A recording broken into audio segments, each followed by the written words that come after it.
stay in basketball. Let's go to college. Sweet 16 starts this evening, ladies and gentlemen. The host of College Game Day football and basketball, friend of the program, Rece Davis. Yeah, there you go. Rece. Hey. Rece. What's up, fellas? How we doing? 100% our fault. We missed the window when you were going to be traveling. We apologize. Thank you for making time here at the airport. You look stupendous right now. You need to know that. You like this Home Depot tie? I just did a thing with Home Depot, so I wanted to dress the part with the orange tie. Well, that's when doers get things done, is Home Depot, and you are the biggest doer I think I've ever encountered. Let's talk about tonight's Sweet 16. There's a game tipping off at 10:09, Rece. I know it's not, ESPN, but, what the hell are we doing? Is this normal? This is how this normally goes for a Sweet 16? Yeah, it is. Over the last several years, I think just to drive ratings across the country. That way the people on the West Coast are at home, too. But it would seem to me that maybe we could pull it back a little bit earlier, maybe start it, around 6 Eastern time, for the games that are being played in the East. That is a bit late for sure, I think. Yeah, the Iowa State-Illinois has a lot of intrigue. Obviously, a lot of people may be saying it's going to be the best game of the night, going to be late night. Maybe it's smart to keep us up all that time. Go ahead, AJ. Speaking of intrigue, Rece, of these 4 games happening tonight, I guess which one are you zeroed in on the most to see, hey, this could get interesting? Great question. Well, you know what? I think it's probably the 4 games tonight in the East and the West. I'm probably on the Iowa State game more than anything else, just simply because I think it's going to be the best game. I have Illinois winning that game, but I think that Iowa State, as well as it has played really all season, but particularly starting with the Big 12 tournament, they've shown some offense.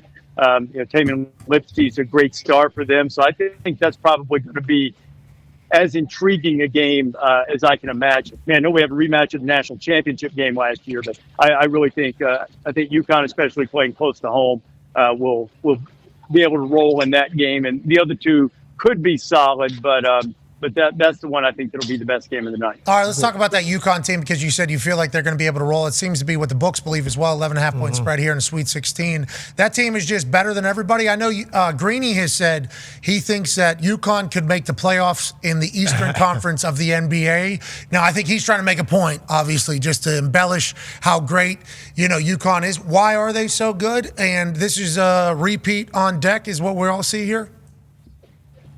I think so. I think they'd have to play their B game. The reason I think that they're so good is, and Perk would, be on board with a team like this, I think they can beat you a lot of different ways. They can have hot nights from the perimeter. They've got a couple of bigs. They've got not only a couple of bigs, they've got one giant in Donovan Clingan. They've got a lot of versatile players.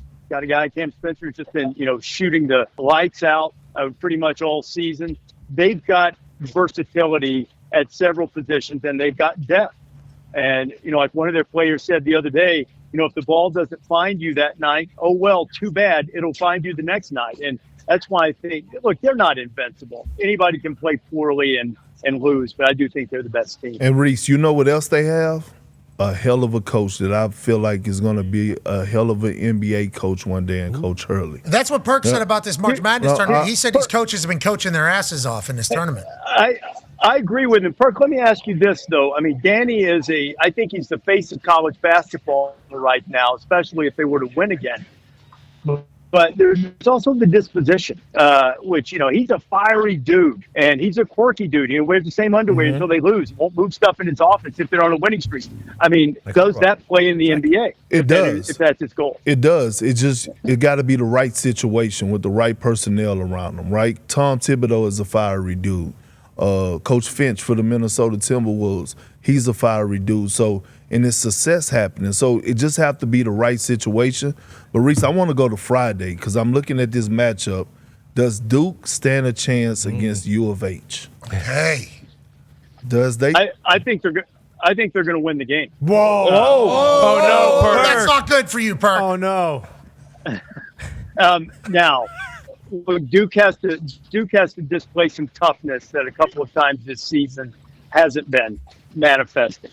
They haven't been the toughest team when they played Carolina either time. But I think they found a little rhythm, a little edge. Jared McCain's a great shooter.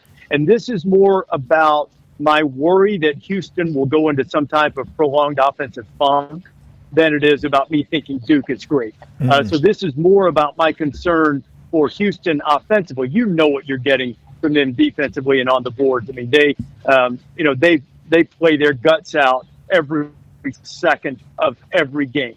And I don't worry about that. I do worry about them going stone cold. I worry about them getting in foul trouble. They were able to escape A&M the other night.